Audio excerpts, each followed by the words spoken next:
Hi, well, yesterday was the 1st of October and it was the first day we had some really beautiful, crisp autumnal weather.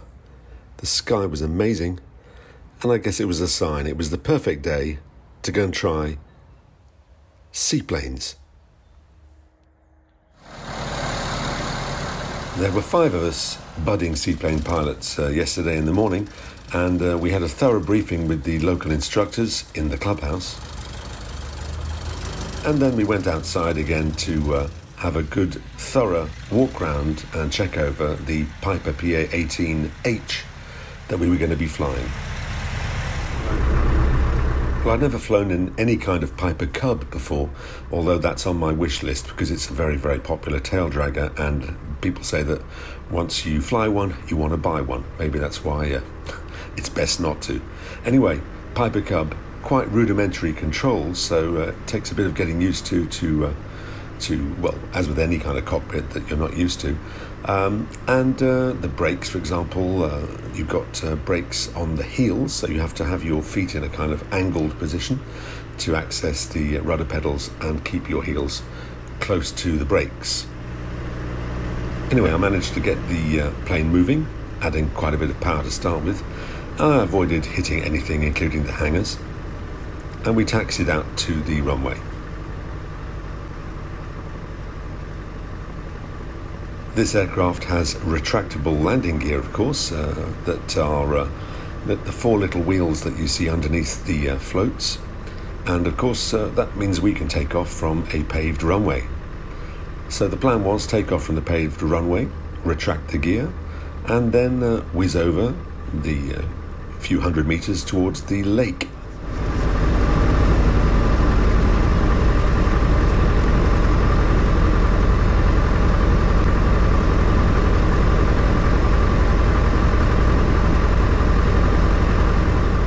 Well, the aircraft takes off like pretty much any other aircraft, certainly like a tricycle aircraft. The first unusual thing that is quite strange to experience is the fact that we level off at between 250 and 300 feet, and we will not be going higher than that until we come back to rejoin the circuit at Biscarrosse for our paved landing at the end of our trip, and that's at 900 feet.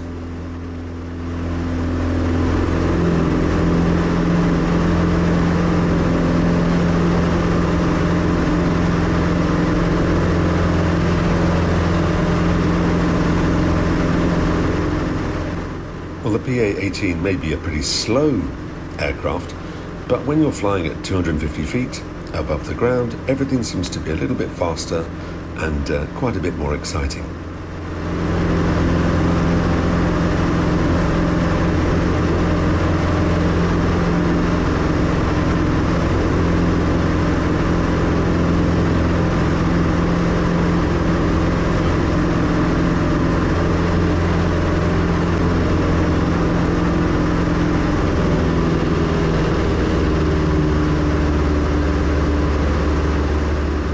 We throttled back to 2,200 RPM, and that was pretty much our cruising engine speed for most of the manoeuvres, as we were staying at that low altitude, and the views were just fantastic.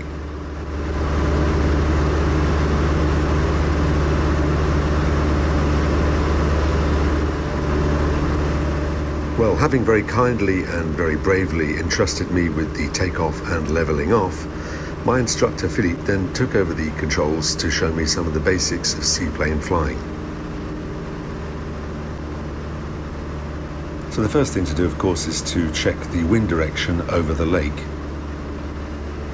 We can do this by looking at the surface of the water, looking for ripples and any kind of wake that we might find that will give us a clue to the direction of the wind. The next thing to do, of course, is to pick a potential landing spot and make sure that there is no debris that could prevent us from landing. This involves performing a low pass over the water at about 100 feet. The idea is we're going to check out the surface of the water, make sure there's no tree trunks floating around, no fishing boats or fishermen or divers or swimmers, no significant bird activity. Basically, making sure there are no obstacles that could give us problems on landing.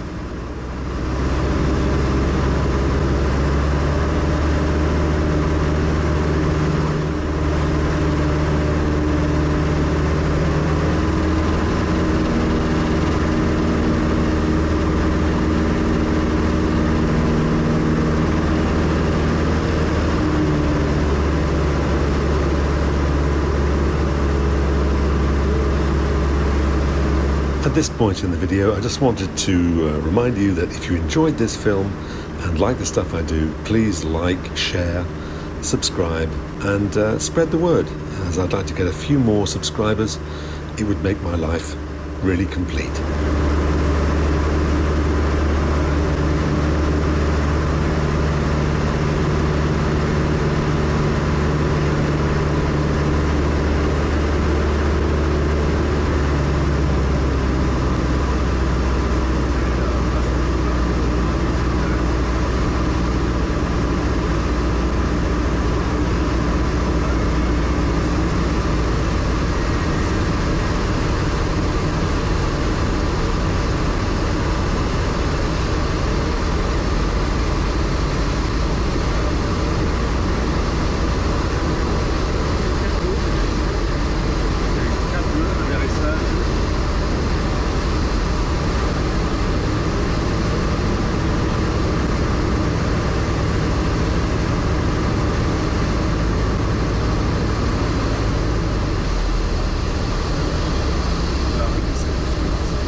When it came to the landing, the strangest thing for me I found watching Philippe do this first landing was that you have to flare just before you touch the water and make sure that it's the rear part of the floats that touch the water first. They are kind of aerodynamically or hydrodynamically designed so that the aircraft will continue to move on forward nice and gently, and then you let it settle down on the front part of the floats, which kind of acts as a sort of brake. Obviously, if you land very flatly and hit the water with that front part of the floats, I think it could be rather tricky.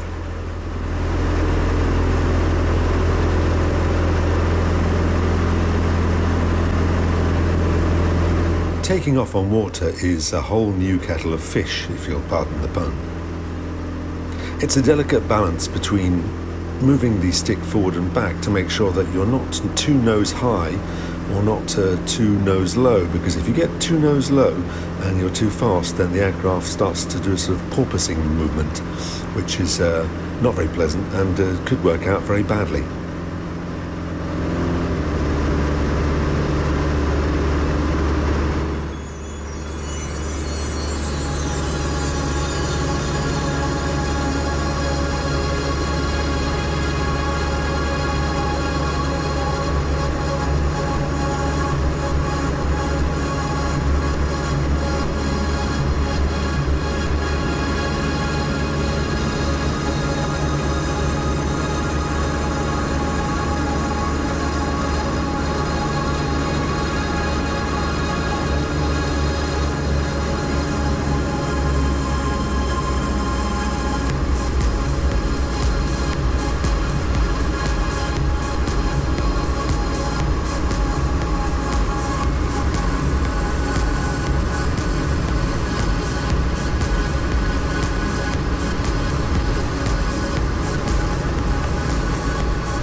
Well, Biscarrosse Aerodrome is about 35 minutes drive from where I live.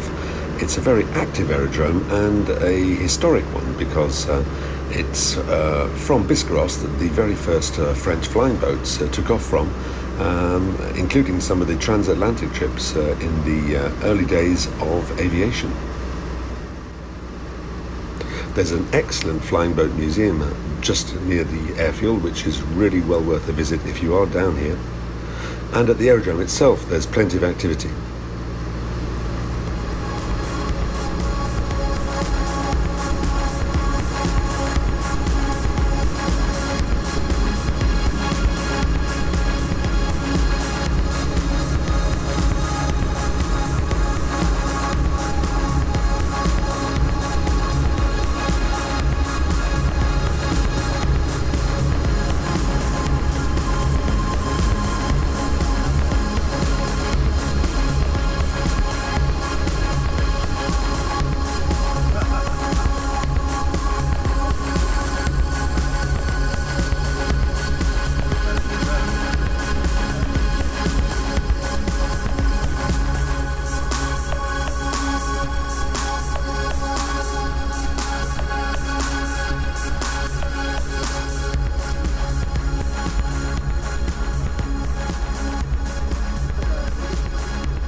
After a couple of takeoff and landings, we went to the other side of the lake, and Philippe showed me some parts that you would not be able to see if you weren't in a seaplane.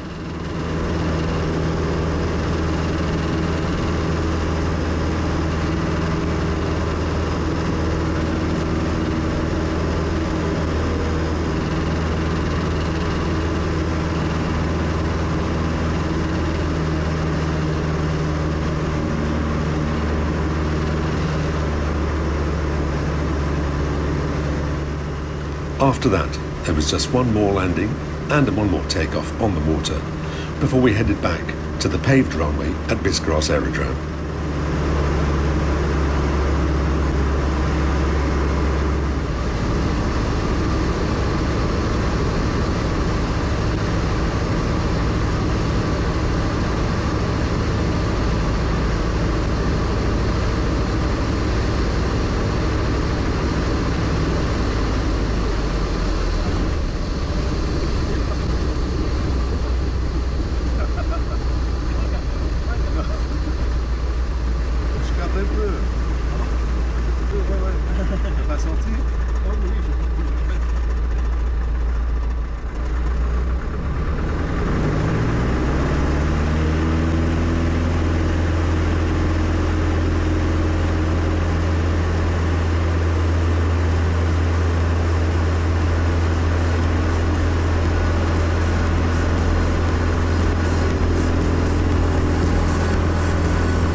So, what are my first impressions after this first seaplane experience? Well, as you can probably guess by my frequently smiling face, I absolutely loved it. It's a very different kind of flying, although there are some similarities to tail dragger flying, of course. It's more hands-on than your average club flying, but it's really very aesthetic in every sense of the word. Not just the scenery, but the way the aircraft handles, the way the aircraft looks.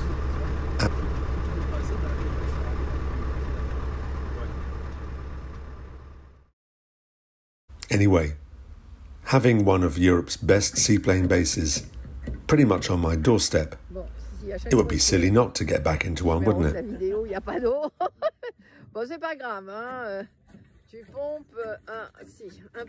Finally, many thanks to my instructor Philippe Tossan and to Aquitaine Hydravions.